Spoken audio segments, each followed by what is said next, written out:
इस वक्त भयंकर एक्शन के बीच नाटो बीच ट्रंप फंस चुका है। एक तरफ अमेरिकी राष्ट्रपति डोनाल्ड ट्रंप ने जो चाल रूस वेनेजुएला के ऊपर चली वो पूरी की पूरी उल्टी पड़ती दिख रही है। इसके बीच अटलांटिक ओशियन में भयंकर एक्शन में नाटो बैकफुट पर जाता दिख रहा है। ट्रंप की नीतियों ने इस वक्त पूरी दुनिया को अमेरिका के खिलाफ खड़ा कर दिया है। चाहे नाटो हो, ब्रिक्स हो या फिर खाड़ी देश हो, एक के बाद एक सभी संगठन अमेरिका के खिलाफ युद्ध के मोर्चे पर उतर चुके हैं।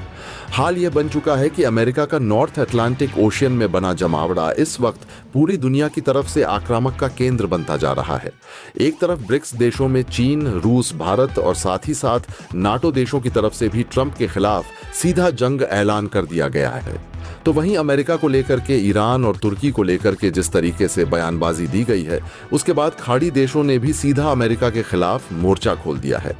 हाल बन चुके हैं कि खाड़ी देशों ने अमेरिका को सीधे बोधमकी दे दी है। तो वहीं इस वक्त अटलांटिक ओशियन में ब्रिक्स सहित नाटो ने अमेरिका के खिलाफ अपने युद्धपोतों की रवानगी कर दी है। लेकिन इस वक्त जो खबर सामने आ रही है उसने अमेरिका को एक और बहुत बड़े झटके से कहीं आगे बढ़ते हुए बहुत बड़ा अल्टीमेटम दे दिया है। इस वक्त अमेरिका की तरफ से लगातार अब तक दुनिया भर को टैरिफ पर भी चेतावनी दे जा रही थी, लेकिन इस वक्त जो हुआ है उसने अमेरिका के खोखले टैरिफ नीतियों को भी पोल खोल दी है। असल में अमेरिका की तरफ से उसकी सहायता करने वाले उसके सहयोगी देश ही अब ट्रंप के टैरिफ की पोल खोलते नजर आ रहे हैं। इस पूरे घटनाक्रम को अगर समग्रता में देखा जाए तो मौजूदा वैश्विक भू राजनीति एक ऐसे निर्णायक मोड़ पर खड़ी दिखाई देती है जहां दशकों तक जिस अमेरिका को निर्विवाद वैश्विक नेता माना जाता रहा, वही अमेरिका इस वक्त चौतरफा दबाव, असफल नीतियों और रणनीतिक भ्रम की स्थिति में फंसा हुआ नजर आ रहा है। और इसी बीच भारत एक ऐसे केंद्र बिंदु के रूप में उभर कर सामने आया है जिसकी ओर अब न केवल पारंपरिक सहयोगी देश बल्कि वे ताकतें भी देख रही हैं जो कभी प्रत्यक्ष या अप्रत्यक्ष रूप से अमेरिका के नेतृत्व वाले खेमे का हिस्सा रही हैं।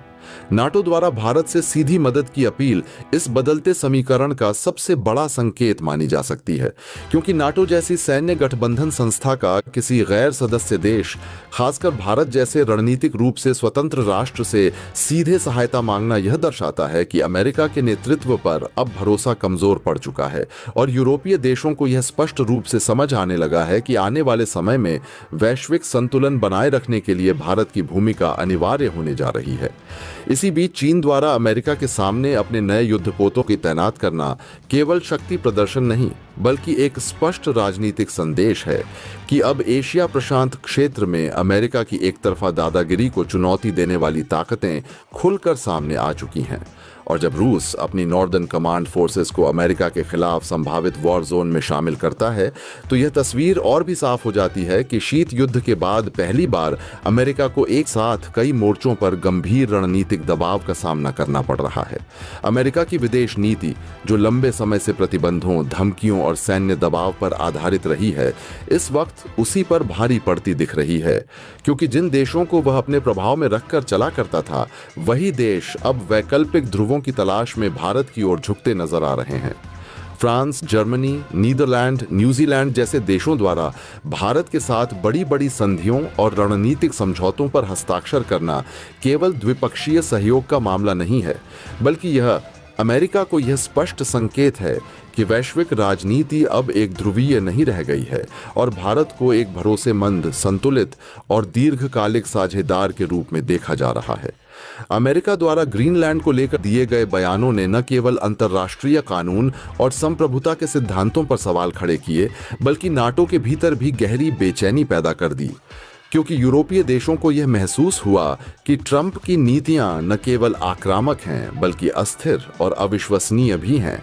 और यही कारण है कि अब वे ट्रंप के साथ चलने के बजाय भारत के साथ अपने रिश्तों को मजबूत करने को अधिक सुरक्षित और दूरदर्शी विकल्प मान रहे हैं। ट्रंप की स्थिति इस वक्त इसलिए भी कमजोर पड़ती दिख रही है क्योंकि जिस भारत को कभी वह व्यापारिक दबाव, टैरिफ और धमकियों के जरिए अपने हिसाब से चलाने की कोशिश कर रहे थे, वही भारत आज चीन, रूस, ऑस्ट्रेलिया, जापान, फ्रांस और जर्मनी जैसी बड़ी ताकतों के साथ खड़ा होकर अमेरिका के सामने एक वैकल्पिक शक्ति केंद्र के रूप में उभर चुका है। यह स्थिति अमेरिका के लिए इसलिए भी परेशान करने वाली है क्योंकि भारत न केवल आर्थिक रूप से तेजी से बढ़ता बाजार है, बल्कि सामरिक दृष्टि से हिंद प्रशांत क्षेत्र की धुरी बन चुका है। और जब इतनी सारी ताकतें भारत का हाथ पकड़कर खड़ी होती हैं, तो स्वाभाविक रूप से अमेरिका की सौदेबाजी की शक्ति कमजोर पड़ जाती है। चीन द्वारा भारत के साथ मिलकर या भारत के हितों को अप्रत्यक्ष रूप से मजबूत करने वाला कदम उठाना, खासकर ऐसा आर्थिक सौदा जो सीधे अमेरिका के हाथ से निकल गया और जिसकी कीमत कई बिलियन डॉलर में आंकी जा रही है, इस बात का संकेत है कि अब चीन भी अमेरिका को प्राथमिक दुश्मन मानते हुए अपने रणनीतिक फैसलों में लचीलापन दिखा रहा है और भारत को एक संतुलनकारी शक्ति के रूप में स्वीकार करने को तैयार है। यह पूरा घटनाक्रम दर्शाता है कि ट्रंप अब वैश्विक मंच पर धीरे धीरे अकेले पड़ते जा रहे हैं। उनके तेवर भारत को लेकर ढीले पड़ चुके हैं और उनकी आक्रामक भाषा के पीछे की वास्तविक शक्ति अब सवालों के घेरे में है। दुनिया की बड़ी ताकतें यह भली भांति समझ चुकी हैं कि आने वाले दशक में स्थिरता, विकास और सामरिक संतुलन के लिए भारत के साथ खड़ा होना कहीं अधिक व्यावहारिक और सुरक्षित विकल्प है। और यही कारण है कि अमेरिका की पारंपरिक रणनीति, जो सहयोगियों को दबाव में रखकर चलने की थी, इस वक्त खुद अमेरिका के लिए सबसे बड़ी कमजोरी बनती जा रही है। इस बदलते वैश्विक परिदृश्य में भारत का उभार केवल एक देश की सफलता की कहानी नहीं, बल्कि उस नई विश्व व्यवस्था की आहट है जहां शक्ति का केंद्र एक देश तक सीमित नहीं रहेगा। और अमेरिका के लिए यह सबसे बड़ा झटका यही है कि जिस व्यवस्था को उसने दशकों तक अपने हिसाब से गढ़ा, वही व्यवस्था अब उसके नियंत्रण से धीरे धीरे फिसलती जा रही है। तो वहीं इस पूरे घटनाक्रम के बीच में इस वक्त नाटो की तरफ से भारत के पास एक मदद की अपील सीधा भेज दी गई है। नाटो ने सीधा भारत को लेकर के अमेरिका के साथ बड़ी सहायता की भारत से मांग कर डाली है। तो वहीं चीन ने अमेरिका को बहुत बड़ा झटका देते हुए एक तरफ नए युद्धपोतों को अमेरिका के सामने ठीक खड़ा कर दिया है, तो वहीं दूसरी तरफ रूस ने अपनी नॉर्दर्न कमांड फोर्सेस को अमेरिका के खिलाफ वॉर जोन में शामिल कर दिया है। इस वक्त पूरी तरह से अमेरिका चौतरफा घिर चुका है। एक तरफ तो अमेरिका की नीतियां पूरी तरीके से फेल हो चुकी हैं, तो वहीं दूसरी तरफ सामरिक दृष्टि से भी अमेरिका बुरी तरीके से तिलमिलाता पूरी दुनिया के सामने साफ दिखाई दे रहा है, क्योंकि अमेरिका की नीतियों इस वक्त उस पर भारी पड़ती हुई नजर आ रही है। दुनिया के तमाम अलग अलग संगठन जो अब तक अमेरिका के साथ खड़े थे, वो भी इस वक्त भारत के साथ खड़े हो चुके हैं। फ्रांस से लेकर जर्मनी तक ने भारत के साथ संधि कर ली है। उन्होंने भारत के साथ बड़ी ट्रीटी साइन कर ली है और यह ट्रीटी कुछ और नहीं बल्कि अमेरिका को सीधा झटका देने वाली है। असल में देखा जाए तो अमेरिका ने ग्रीनलैंड को कब्जे में लेने की बात करके पूरे नाटो को ही अपने खिलाफ कर दिया है। और अब नाटो देश भी बेहतर समझ चुके हैं कि ट्रंप के साथ चलने से बेहतर बहुत अच्छा कदम होगा कि वह भारत के साथ अपने संबंधों को सुधारें। और इसी उद्देश्य से इस वक्त एक के बाद एक फ्रांस, जर्मनी, न्यूजीलैंड, नीदरलैंड तमाम देश भारत के साथ खड़े होते हुए नजर आ रहे हैं। तो वहीं इस वक्त ट्रंप अपने अगले मोर्चे पर अकेले साबित होते हुए दिखाई दे रहे हैं। अब ट्रंप के तेवर अब भारत को लेकर के सीधे ढीले पड़ चुके हैं। असल में जैसे ही पूरी दुनिया के सामने भारत का डंका बजना शुरू हुआ, भारत को लेकर के एक तरफ चीन, दूसरी तरफ रूस, इसके बाद ऑस्ट्रेलिया, जापान सहित फ्रांस और जर्मनी जो कभी अमेरिका के सहयोगी माने जाते थे, उन्होंने भी भारत का हाथ पकड़ते हुए भारत को अमेरिका के सामने खड़ा कर दिया है। उसके बाद से ट्रंप की हालत खराब हो रही। अब ऐसी बन रही है कि ट्रंप बेहतर समझ चुके हैं कि भारत के समर्थन में दुनिया की बड़ी ताकतें अपना अगवा मानते हुए भारत को इस वक्त अमेरिका के सामने मोर्चे पर तैनात कर चुकी हैं। और तो और चीन, जो कभी भारत को अपना दुश्मन मानता था, वही चीन इस वक्त भारत को लेकर के ऐसा कदम उठाया है, ऐसा काम किया है जिसने अमेरिका को सीधे बहुत बड़ा झटका दिया है। और यह झटका छोटा मोटा नहीं बल्कि कई बिलियन डॉलर का सौदा सीधे अमेरिका के मुंह के निवाले की तरह छीन लिया है। चीन ने क्या है इस वक्त पूरी खबर, क्या पूरी अपडेट इस वक्त सामने आ रही है? खबर एक नहीं है, खबरें कई हैं। और इन खबरों के बीच आप समझ पाएंगे कि असल में अमेरिकी राष्ट्रपति डोनाल्ड ट्रंप भारत के सामने घुटने टेकने को कैसे मजबूर हो गए हैं। और इसके पीछे की भारत की पूरी कूटनीति भी समझ पाएंगे इस वीडियो में। चैनल को अगर अभी तक आपने सब्सक्राइब नहीं किया तो सबसे पहले चैनल को सब्सक्राइब करके बेल आइकन को जरूर दबा लीजिएगा, ताकि इससे जुड़ी खबर अपडेट आप तक सबसे पहले पहुंचती रहे। दोस्तों, इस वक्त अमेरिका की छावनी बन चुका नॉर्थ अटलांटिक ओशियन, अमेरिका के हाथों से वो समुंदर फिसल चुका है। हाल ये बन रहा है कि अमेरिका को छोड़ के बाकी दुनिया की तमाम जो नेवी है इस वक्त युद्धपोतों का जखीरा लेकर के ट्रंप के खिलाफ खड़ी हो चुकी हैं। अगर एक तरफ देखा जाए तो ट्रंप की नीतियां और दूसरी तरफ पूरी दुनिया की ताकतें एकजुट हो चुकी हैं। हाल यह बन चुका है कि अमेरिका अपने ही मोर्चे पर बैकफुट पर जाता दिखाई दे रहा है। यह बात अब तक वेनेजुएला की सामने आ रही थी, लेकिन ट्रंप के हाथों से तो अब उसका वेनेजुएला पर जिस चीज को लेकर के सबसे बड़ा कंट्रोल स्थापित करने की कोशिश थी, यानी कि उसका क्रूड ऑयल, अब वो भी ट्रंप के हाथों से फिसल चुका है, क्योंकि दुनिया के तमाम देशों ने वेनेजुएला की ताकत को भारत के हाथों सौंपने का फैसला लिया है। यानी कि अब भारत के हाथ में बहुत बड़ा कंट्रोल आने जा रहा है। और इस पूरे घटनाक्रम के बीच में भारत ने न सिर्फ नाटो के साथ इस वक्त बहुत बड़ी मीट की है, बल्कि भारत ने फ्रांस और जर्मनी को लेकर के भी भारत के विदेश मंत्री एस जयशंकर आपको बता दें कि इस वक्त नाटो देशों से एक के बाद एक मीट कर रहे हैं। और यह मीट भारत अपनी तरफ से नहीं, बल्कि नाटो खुद चाहता है कि भारत 2023 में नाटो देशों से एक के बाद एक मीट कर रहा है के साथ उनकी जल्द से जल्द बातचीत अग्रिम दर्जे पर हो और ट्रंप को रोकने की भारत के साथ मिलकर बड़ी प्लानिंग की जाए। और तो और वेनेजुएला जैसे देश की जो कार्यवाहक राष्ट्रपति बनाई गई हैं, उन्होंने भारत के पीएम मोदी से तक गुहार लगा दी है कि भारत ही अब इकलौता देश है जो ट्रंप के इन नीतियों से और ट्रंप के लगातार इन घटनाक्रमों के बीच भारत को मदद के जरिए वेनेजुएला को बचाया जा सकता है। और इस पूरे घटनाक्रम में अब नाटो की तरफ से भी भारत के पास बहुत बड़ा ऑफर आया है। नाटो ने भारत को लेकर के साफ कर दिया है कि अब वक्त आ चुका है कि भारत को उसकी सीट, उसका हक, वो जगह भी दी जाए जिसको लेकर के अब तक पूरी दुनिया भारत के साथ खड़ी थी, लेकिन कुछ एक देशों की वजह से भारत की वह कुर्सी नहीं मिल पा रही थी। जी हाँ, इस वक्त यूएन में बैठे दुनिया भर के डेलीगेट्स, दुनिया भर की बड़ी ताकतें भारत के साथ अपना समर्थन दे चुकी हैं। हाल ही बन चुका है कि भारत की वीटो पावर को लेकर भी इस वक्त पूरी दुनिया भर में सहमति बन चुकी है। कहा यह जा रहा है कि अब वक्त आ चुका है कि भारत को यूएन में सबसे उच्चतम दर्जा दिया जाए।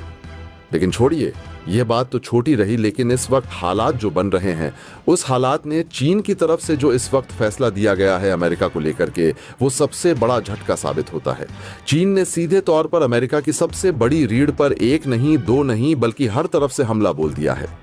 दोस्तों, इस वक्त वैश्विक राजनीति और सामरिक शक्ति संतुलन जिस तेजी से करवट ले रहा है, उसने दशकों पुरानी उस धारणा को लगभग तोड़कर रख दिया है कि नॉर्थ अटलांटिक ओशियन अमेरिका की निजी छावनी है और वहां उसकी मर्जी के बिना कोई बड़ा कदम नहीं उठाया जा सकता, क्योंकि हालात अब यह साफ संकेत दे रहे हैं कि यह समंदर धीरे धीरे लेकिन निर्णायक रूप से अमेरिका के हाथों से फिसल चुका है और दुनिया की लगभग तमाम बड़ी नौसेनाएं जो कभी प्रत्यक्ष या परोक्ष रूप से अमेरिकी नेतृत्व में चलती थीं, अब अपने अपने युद्धपोतों का जखीरा लेकर ट्रंप की नीतियों के खिलाफ एकजुट खड़ी दिखाई दे रही हैं।